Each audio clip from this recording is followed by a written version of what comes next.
Hello everyone, welcome into my craft space. Today I am super excited to share this video with you and to be in part of the hashtag BeSummerInspired collaboration put together by the lovely Rachel over at RachandBella Crafts. And I'm the letter Q in case if you haven't been following along, so there is a whole alphabet before me of wonderful crafters taking part in this great collaboration, and still more after me. So super excited to be a part of this today. If you are just tuning in to the collaboration now, make sure you go back and check out those other crafters that are there before, and stay tuned for the ones that are coming up. Super excited to see what some of the more challenging letters are gonna do. And Rachel was kind enough to put together a prompt list in case if some of us aren't too sure what to do for our letters. And I have to tell you, in some of these A to Z collaborations, I've had the letter Z, the letter X, and today I have the letter Q. And at this point, I'm just kind of laughing and rolling with it because it definitely helps to keep me creative and keep me inspired and keep me crafting. So, yeah, so some of her ideas were quench, quilt, quiet beaches, quirky, quotes, quick, and easy. So we're going to play a little bit with this today and see what we can do. There is a bunch of giveaways going on, and if you miss out on any of that information, head to Rachel from RachandBella Crafts channel. She will tell you how the collaboration works, how the giveaways work, all the good things. And I will also be posting in the comments, in the information box below, where you can find everyone of the collaborators taking part in this wonderful collaboration. And you know, of course, it will feature all those people before and all of the lovely people still yet to come. So without further ado, let's get into this letter Q and see what we can do. Okay, your eyes aren't mistaking you. There is a cracker box on my desk. When I need a quick and easy go-to, I like to have, well, mac and cheese boxes are usually my go-to, but this little box was so cute, I couldn't resist. You are seeing it correctly, it just fits right into my hands. It is, let's do some measuring real quick for anybody who inquiring minds want to know. It's about 4.5 wide by about 5.5 in height, and the spine is about 2 inches. So those are US measurements. I'm sorry I don't have them in international measurements, but that is what I've got for you. So the easiest way for me, we're just going to put together a quick and easy journal here. I've been following along with some of the collaborations, and they've been teaching all kinds of great ephemera folders and all kinds of fun ephemera and different techniques and all kinds of things. But I haven't seen an actual whole journal put together yet, I don't think, unless I missed anyone. So I just wanted to show a really quick and easy way to put together a journal, and I often go to this method even if it's not something I'm looking for quick and easy. I know sometimes people don't like using real books to make other books out of, and this is an alternative to that. I will often use packaging boxes. It's a great way to repurpose or recycle, and it's also just a great starting point. So what I'm doing now is just cutting off these top tabs, and we'll do the same thing on the bottom. And then we're going to go ahead and cut apart one of the sides. Now there's lots of other methods you can make books without using an actual book. You can use chipboard, which is another one of my absolute favorite ways. You can use just paper. You can use other kinds of packaging, like soft packaging. You can make soft covers. So many things. So look around. The world is full of all kinds of packaging these days. And I used to try to save it all. But then my space was just getting cluttered and cluttered and cluttered, and I did have to recycle some of it because there was just no way I could keep up with the amount of packaging that our household was taking in the amount of time that it was taking me to craft everything. So if you feel overwhelmed, keep the good packaging. And what I mean by the good packaging is maybe a size that inspires you, or ones that have a window. The noodle boxes almost always have really fun windows, and I love those ones. And recycle some of the rest, because trust me, there will be more coming.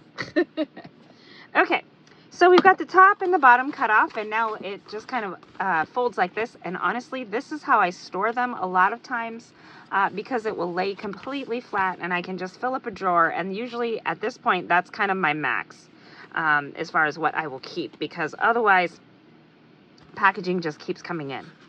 Okay, now you can see on the inside here, there is a little lip where this packaging kind of comes together. Now, some people say this is the strongest point. Some people say it's the weakest point. I don't really know who's right or wrong, but it is the easiest point where it comes apart. So a lot of times I consider that to be the weakest point, because that is where it's glued. And I will just take it apart like this. Then you have some options. You can, we're going to cut this piece off right here. You can use your trimmer, you can use your scissors, use your tearing ruler if you are so inclined. Use some die cuts, get creative, get inventive, do all the things that inspire you. You can take this piece and put it right here, because that is going to become our spine, and it will help to reinforce the spine. At least I think so. And we're going to go ahead and cut this little tiny piece off right here as well. And we won't be needing that. You could just fold it over and have a little extra thickness there if you want to. I usually just trim it straight. Or well, as straight as my scissoring will allow me to do. Okay, so let's go ahead and glue this in here. And you can use a variety of glues, whatever glues inspire you to be crafty. I am using Prima glue, and I am very bad at leaving my glue lids off, so they have been clogging up lately. Let's see if we can just get this one going.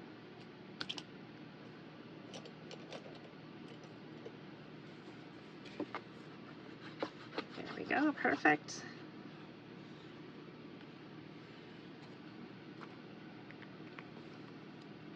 A good tip right there. Close your glue.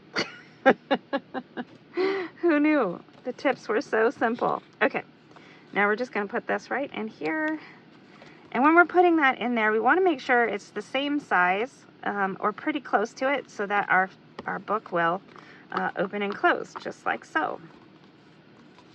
You can clip this in there while it's drying, or just hold it, or whatever you'd like to do. I'm going to go ahead and just lay it flat right this moment. And on this side, depending on what you're covering it with, if you're covering the whole thing in a cardstock or something like that, you don't really need to do much prep work. I do sometimes still like to do just a little bit of prep work on this cover though, because I feel like if I sand it a little bit, it gives a little more grip for my glue to grab onto. If you don't want to sand it, you can also use gesso, which will tone down this color. Also, it's a very bright red color. So sometimes if you're covering that, especially with the printable, you can sometimes see it through. So we're just going to go ahead and give it a little bit of a sand. I'm sorry to any of you that don't like that noise. There you go. You can see we don't need a lot, and that color already starts to move. Mostly what I'm worried about is getting a little bit of that shine off the packaging. Okay, there we go. So just like that, quick and easy, we already have our book base. So I wasn't sure if I was going to cover this in cardstock or not, but I am. I have decided I will. I am using a piece of whitewash collections from Coordinations. This is an awesome paper if you haven't tried it already.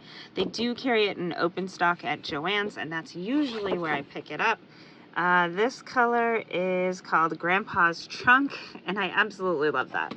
So I've got it cut at about 6.5 by 12, and wonderfully enough, this book will just fit right on here already. So we're going to go ahead and just start folding this up where we need it to go. And the reason you'll want to do this part is because it really helps your paper to not crack if you just kind of start working it up like this. So we can get a nice fold. This will cover the red of our cracker box and just give us a good place to start from. So whether this cardstock color is one that you want to keep as you're moving forward, it will also provide an extra layer of thickness for your book base. So it's kind of win-win all around. It's just a good place to start from. All right, so we've got this all good to go here, and we can use our bone folder and give it some good creases now that we've got it all kind of shaped the way that we want it to go. Now you can see that by creasing, making these creases here, we've kind of created this little square area here that we can just cut right off, or you can just miter the corner however you want to do it, but we're not going to need that little piece there on any of those corners. So we'll just take it out.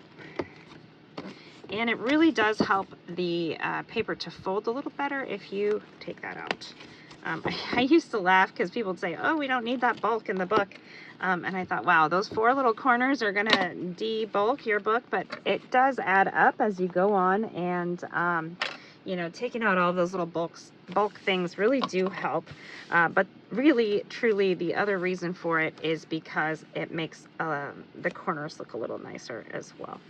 So let's go ahead and get this glued down. I'm going to use some double-sided tape and some liquid adhesive as well, just to make sure I have a really nice hold on everything.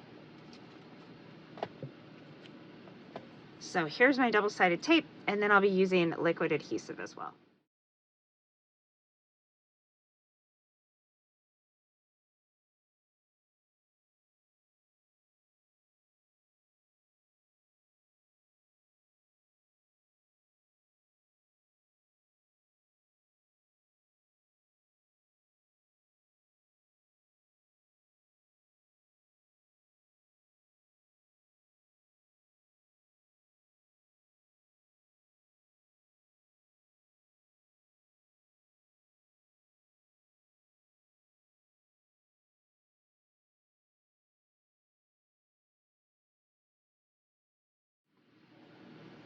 All right, so we have our jacket glued in here. Then I like to take my bone folder and just kind of make this crease where the pages are going to fold.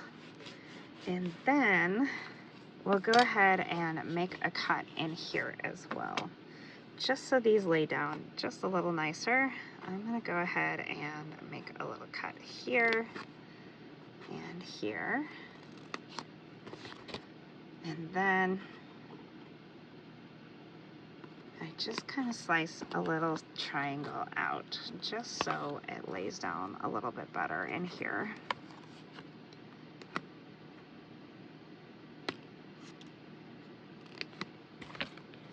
Now these don't have to look pretty, so don't worry. If you cut them like wonky or whatever, it's okay. It's just to help it close a little better in here and get rid of a little bit of that bulk where the fold is going to be. And you can do the same thing here. We'll just kind of angle that off a little bit. And over here.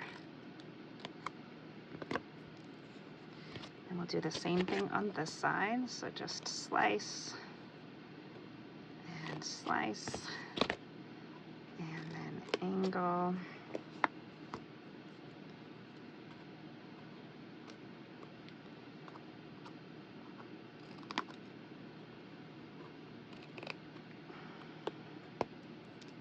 And one more.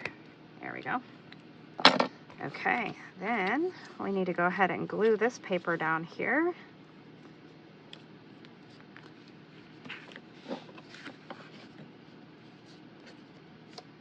And looks looks like I got a little bit off track putting in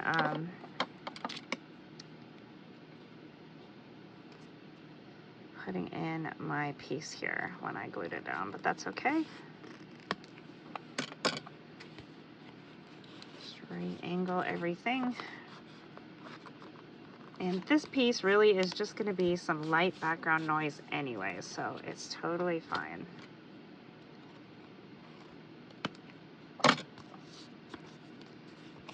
Okay. Now here you can choose to use your liquid adhesive or your tape, or both, whichever suits your fancy. A lot of times I will just use my liquid glue, but if I'm trying to get it done a little quicker, I feel like the double-sided tape definitely does help hold it like right now. And then I'm not waiting for it to dry. So if you are trying to move quickly, which we know we have the letter Q, it can definitely be of help that way. I know some people who use rolls and rolls and rolls of this tape. I typically don't, but that's not to say that my way is the best way. I'm just comfortable with my liquid glue, which is really funny because when I was just a scrapbooker,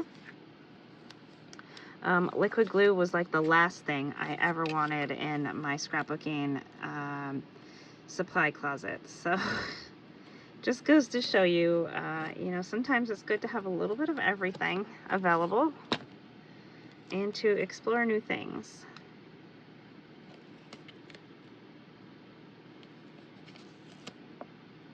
Okay.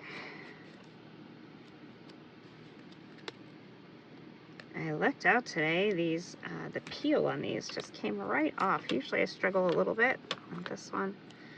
I think the secret to getting it to do that is to kind of press it down with your bone folder. Now this one is just a little bit wide, so I'm going to let it go right in the crease. And that's okay because then it'll just basically stick to itself. And press it all down.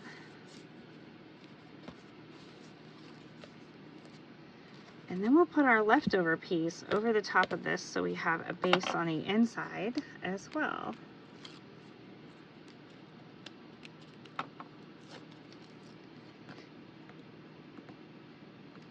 This is just the top layer or the wrapper of the glue, if you will, of the tape. I've had some people say, why do you put it there and then peel it right back off? Well, I'm leaving the sticky part there and I'm taking the wrapper off. So if you've not ever used double-sided tape before, the sticky part is stuck down already, and this is merely just the wrapper, releasing the rest of the sticky part on the outside. So now it'll stick wherever it is that we're asking it to stick, hopefully. And the reason I say hopefully is because sometimes if you are using some kind of a different substrate, it might not want to stick to all things. But this is just going paper to cardboard. We should be good. I do always add in a little bit of my liquid glue. I always say tape for today, glue for tomorrow, because that glue will hold it on there. When years from now, the tape doesn't want to stay stuck. So now I know some people do different ways. Some people do the tops first, like the top and bottom first. Some people do the sides. I seem to do my sides last. I don't know why. I guess I just like the way that looks really nicely. And I want to make sure I get that nice and smooth in there. And then we'll do our side pieces here. I think I just like the way it kind of crisscrosses in the corners when you do those pieces last. Okay, and then I'm going to make sure I've got it nice and creased down with the bone folder. Now you can double check your corners, make sure they're nice and formed however it is that you would like them there. And make sure that this is sticking exactly where you want it to go before you finalize. There we go.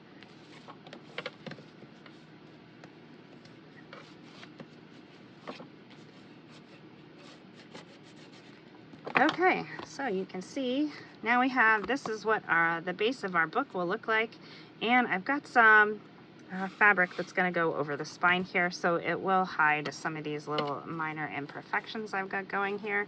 But let's first put the rest of our cardstock on here. So we're going to cut the piece that we need, and it looks like I just need to cut it just a little sliver off of there. So mostly cutting where that branding strip is, and we'll be good to go. Now you can cut this in 3 pieces if you want to, so that it is separate and doesn't have to create that extra crease. I might go ahead and do that. Just make 3 small pieces out of this, and I will be right back when we're ready to go. All right, so those are trimmed down to size. Let's just go ahead and get them glued on here. I've got a little piece of this one that's not sticking very good, so just put some more glue in there.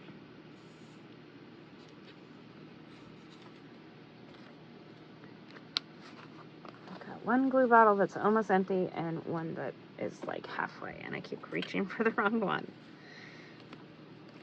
There we go.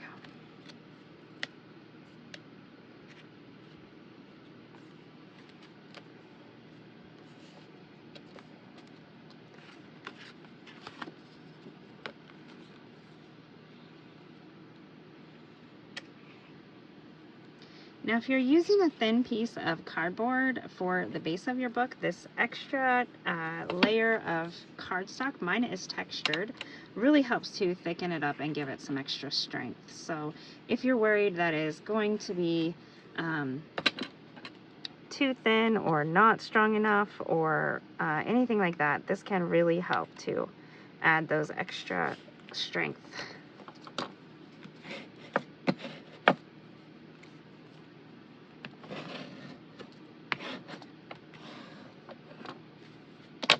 And the whole time, just make sure you're getting those creases really creased down so that your jacket of your book will still fold as it should.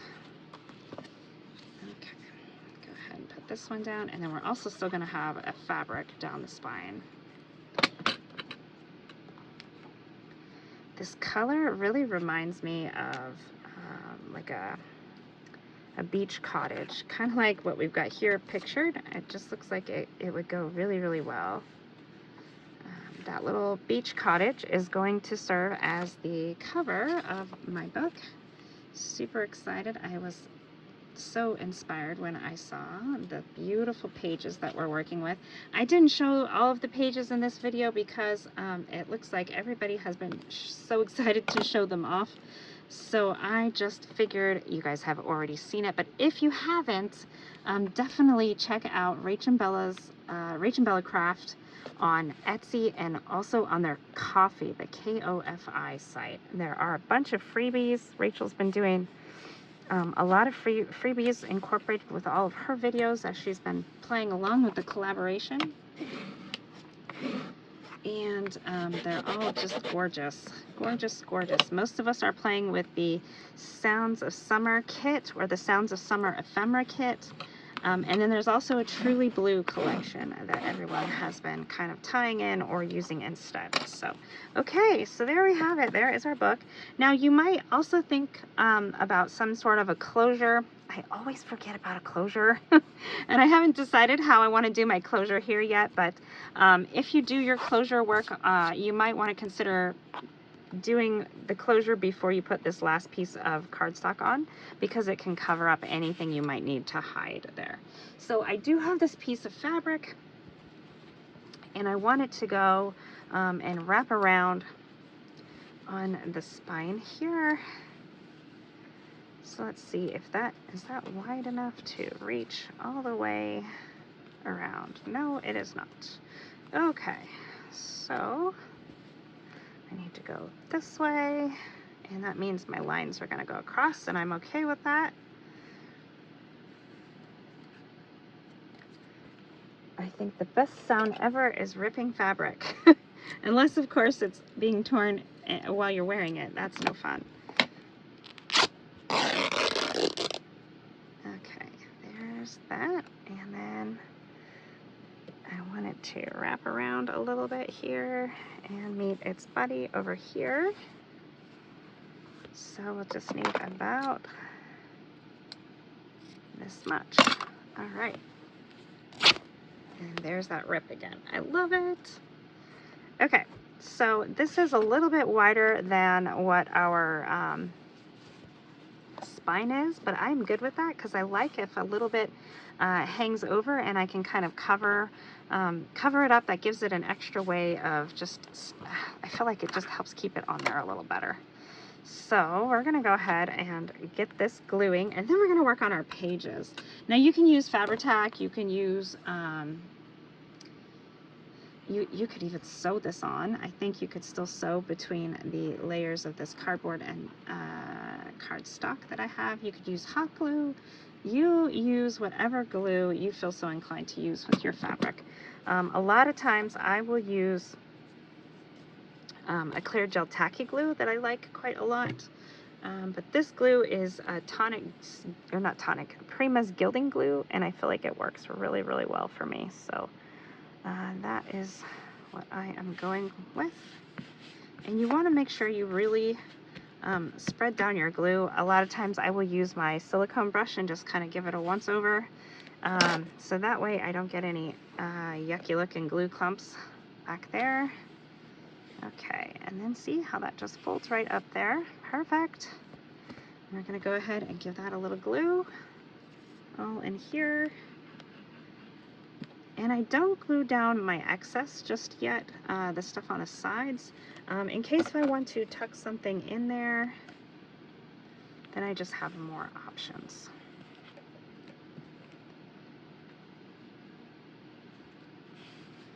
Okay, so we're going to go ahead and set this aside to dry just a little bit. Our drying time does kind of slow things down a little bit when you're trying to be quick and easy, right? But it's not too bad. Okay, so that's how it's going. We're going to set this aside and we'll start working on our pages. I have my pages all cut at 5 high by 8 across, and then they're folded. So they're actually 5 by 4. And I've got cardstock, but then I also have some really white envelopes that I've folded in half, and a bunch of packaging paper. This is perforated packaging paper. You can see those perforations there. My husband gets this from some company that he orders from, and I absolutely love it. I savor it every time it comes in. And we're gonna go ahead and we're gonna splatter it a little bit with some of my re-inkers. Now this part is not necessary at all, but I do love the look of this blueprint sketch against the packaging paper. So I'm going to put my block in here just because that is where I can really easily add some water. I've got this going in a splat box just to make sure I don't get it everywhere. Again, this is Blueprint Sketch Distress Oxide ink, and then I'm also going to use some Uncharted Mariner. Colors of the Sea. And we'll go ahead. Now, if you have these colors in Distress Oxide sprays, you can absolutely use those. I just have this re-inker right here in handy, and I'm just going to press my pages in here just to get some ocean colors going on here. And you can take them, press them together. Wear gloves if you're worried about getting this all over your hands, but really it is water-based and it does just wash right off. Now you can decide if you want to do both inside and outside. If you just want to do it on one, maybe you wanted to glue your printable to something. I have my printable printed out mostly on white printer paper. I get asked that all the time, what do you print on? And a lot of times I will just print on white printer paper or white cardstock, because in that way I get the true color of the prints. Oof, that one was dark. Holy smokes. There we go. Just wipe some of it off. I love the oxidization with that blueprint sketch. I feel like it really takes it to a whole nother level of the ocean there. And you can see it dries relatively quickly, and it's a good way to get some splatters and some fun ink on these pages, especially since this kit is mostly about like the sounds of the ocean. I was super excited. I felt like the colors of this packaging paper kind of remind me of sand, and then the ink on here just really kind of reminds me of the ocean itself, the waves heading across the ocean. Okay. And some of this will have more color on it than others, and that is totally fine. The ocean is random, so I'm just letting it be random here as well. You can add more water if you feel like it's not getting everywhere. And add the next page.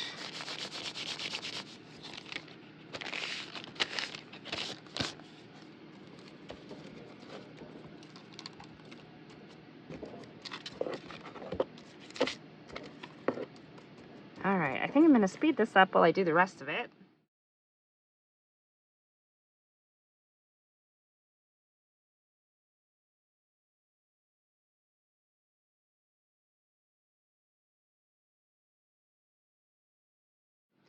All right, so now we have our stack of papers here that are just needing to dry a little bit, and they will be perfectly ready to go into our book.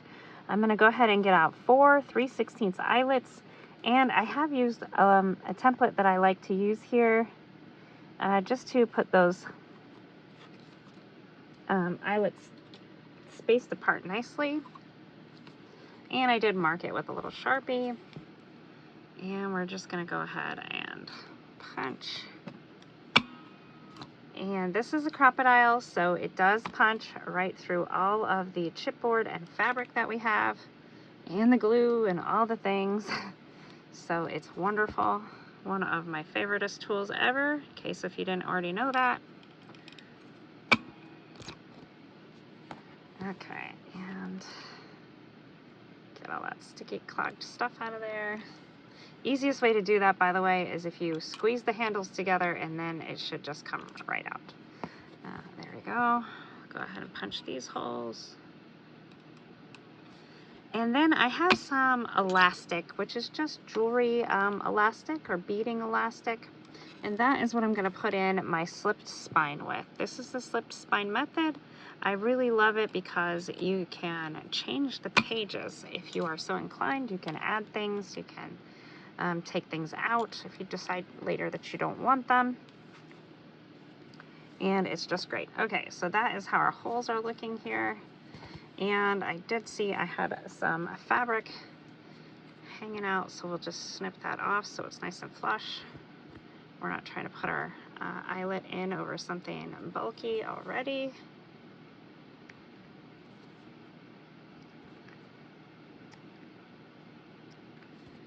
Okay, and then I'm going to put the nice side of the eyelet out here, so we'll just put in one there and one here. Use our settings for the 3/16 eyelets, and we'll go ahead and set those eyelets just like that. A little squeeze, and it should make it be nice and flat on the background back here, just like so. Do these ones. Excuse my blue fingers. I did not go and wash in the sink yet, but the ink will come off. And a little squish.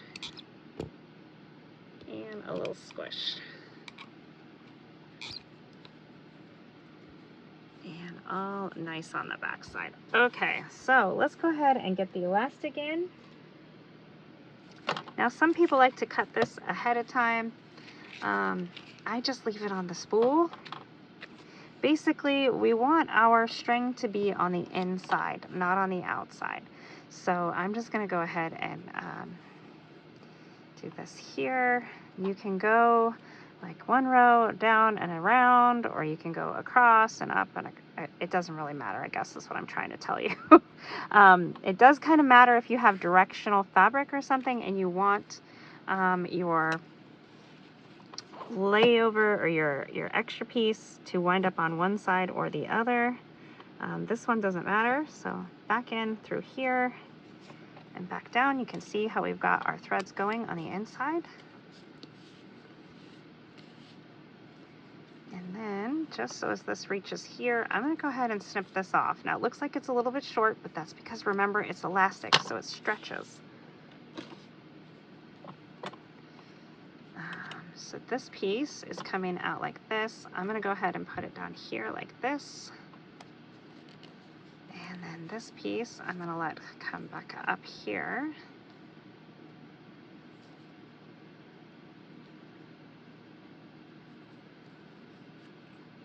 And then grab it,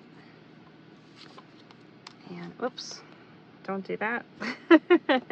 You can tie it right here like this if you want to. I like to let mine double cross, and then I either tie them on the inside or the outside, depending on where I might want to hang a dangle or a charm or something like that. There we go. So you can see it's a double right there and a single up there. That part doesn't really matter so much. You do want to pull this kind of nice and snug. You don't want your base to be bowing though, but you do want to try and get it as nice and tight as you can, because this is what's going to be holding our pages in. And I remember when I first saw this method, I thought, that's not going to hold anything, but it does. It holds the pages in nice and secure, and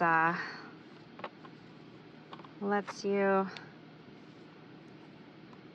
remove and add pages as you see fit. Okay, so I'm going to put these back through the hole here and tie a knot, because I want to have a little bit of a dangle with some beads on the outside.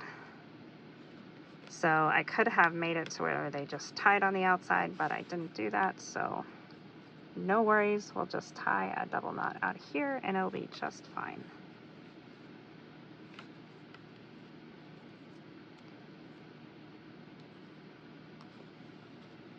Okay, so there's our little string. That can hang some little beads down here, or some extra twine, or whatever we would like for it to do.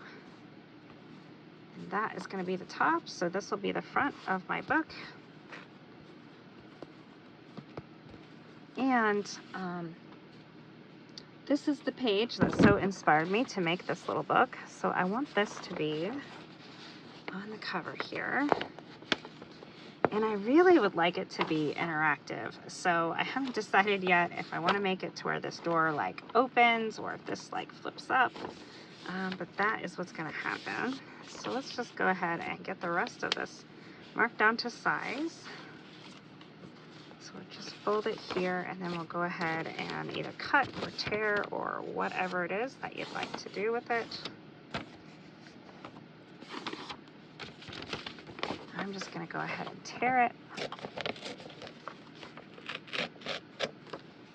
And then this piece we could use on the back so that it's cohesive. We could also use it on the inside, whichever way that we would like to do it. I did put a little bit of some Nuvo drops in the window, so it kind of looks like real glass there. And the color that I used was very appropriate, Sea Breeze.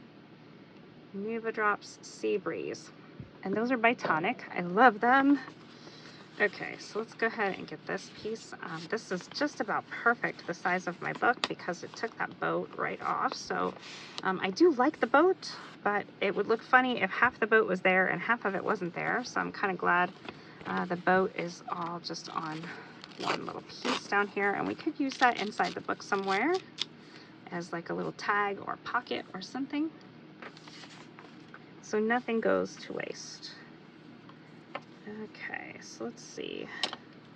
I think these colors look very nautical and they're working well together. I do want to take just a little bit off the top and a little off the sides over here. So I'll be back once I've got it fit to the way I like it. Now we're going to use our cutting mat here and an X-Acto blade. And I just want to cut a little opening here that will allow me to put in a little tag in there.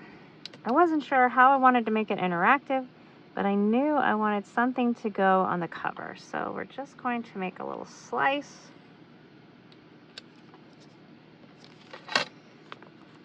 And see if the tag that I have will just fit right in there.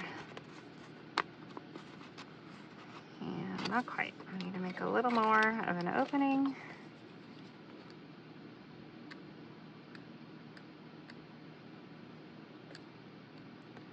Now this is totally optional. I just like there to be some kind of fun interactivity with my books. So that is what this one is going to do. It's just going to be a little place to have a little tag right there, and I think that will be great. You could easily add in something like a little to or from note right there, and that will just pull in and out of there. So when we glue this down, we'll need to make sure that we don't glue in that area. So I'm just going to leave it attached there so I know where that is. And I did put a little bit of some washi tape down over that fabric where the tag is going to be going in and out so that it is not catching on fabric there. Okay, so let's go ahead and get this glued, and then we'll get our pages in, and there will be our quick and easy journal that is ready to decorate however it is that you want to decorate it. And I love that it's made from packaging, because there is just so much packaging in the world today. And like I said, don't feel obligated to keep every cool piece of packaging. Just keep the really unique ones, and you know, use it as quickly as you can when you're crafting, but don't feel like you have to use it all, because there's just more. There is more. There's always more. Okay. And I loved this beautiful beach cottage here to make the front cover.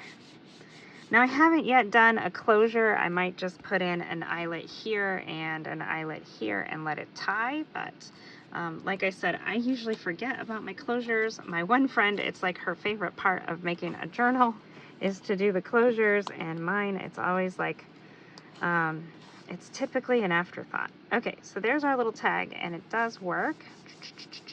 I love that. Okay, that'll just go right in there. Now let's look at how quick and easy it is to put these pages in. And you know, the amount of pages that you put in a signature is really reliant on your style. Do you put in a lot of ephemera and embellishments, or do you just keep it a little more plain and for writing and that kind of thing?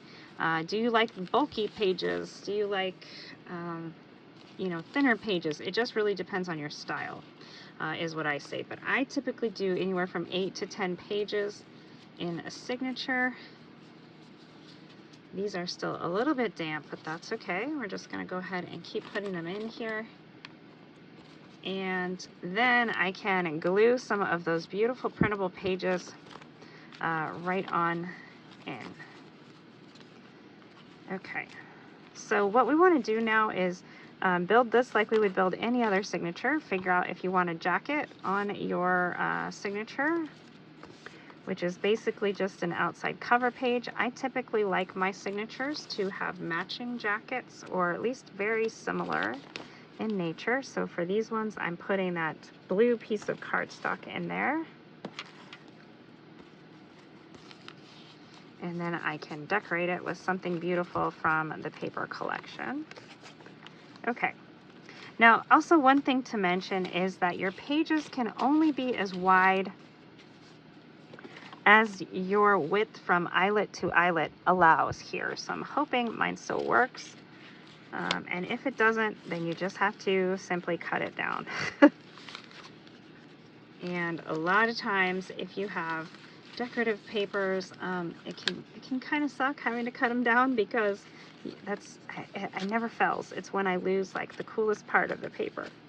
But these ones are just plain right now, so it's really easy to put them in there, and they actually fit really nicely. So that's how it's going to look there. I'm just going to go ahead and put this in. Now the cool part about doing a slipped spine is that if I want to sew or stitch on any pages, if I want to die cut on anything, if I need to add another page or I want to rearrange them, I absolutely have the freedom to do that.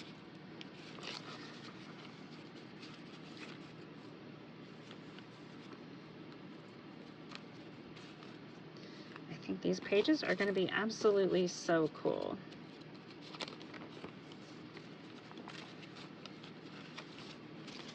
Okay, and then just lift this up, kind of bend it a little bit as you're putting them in here. There is a little bit of give in the elastic, but you don't want to pull on it too tight because you don't want it to be loose or your pages will be loose. And just get your elastic to that fold there, and ta-da, we have all of our pages, and they really do stay in there. You can even tug on them a little bit, but like I said, you can go back through and you can pull pages out or add pages in. And then these envelopes, the way that I have them here, we can easily make that into a pocket. We could cut a little slice here and have it lift up like this if we want to. We could glue it down and slit at the top and make a pocket. This would be a really fun way to put in one of those policy closures. So you put your little thing there and have it wrap around. And I love that. So there's one of those envelopes in each signature. And I think these are just going to be perfect base pages to go along with this beautiful Sounds of Summer paper collection that RachandBella Crafts has put out.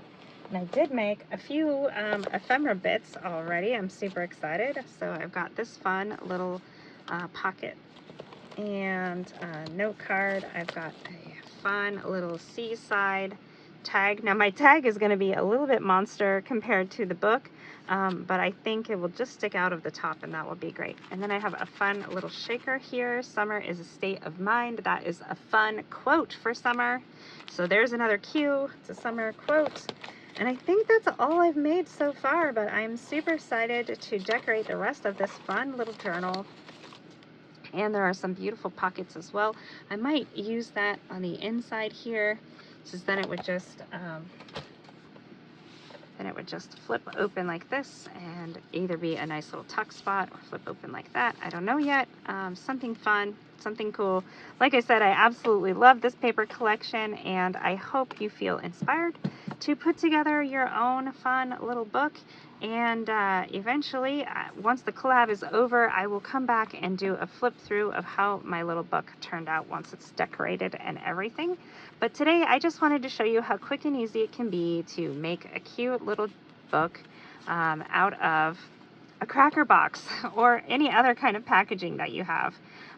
So just have fun, put in some fun summer quotes. There are plenty in the printable collection here. I love this one. And thanks so much for watching. Don't forget to check out all of the other collaborators in this collaboration. And if you missed anybody, go back, hit that subscribe button, like, share, leave a comment, do all of the great things. It really keeps us going and makes these collaborations so much fun. So thanks so much for watching, and I'll see you in the next video.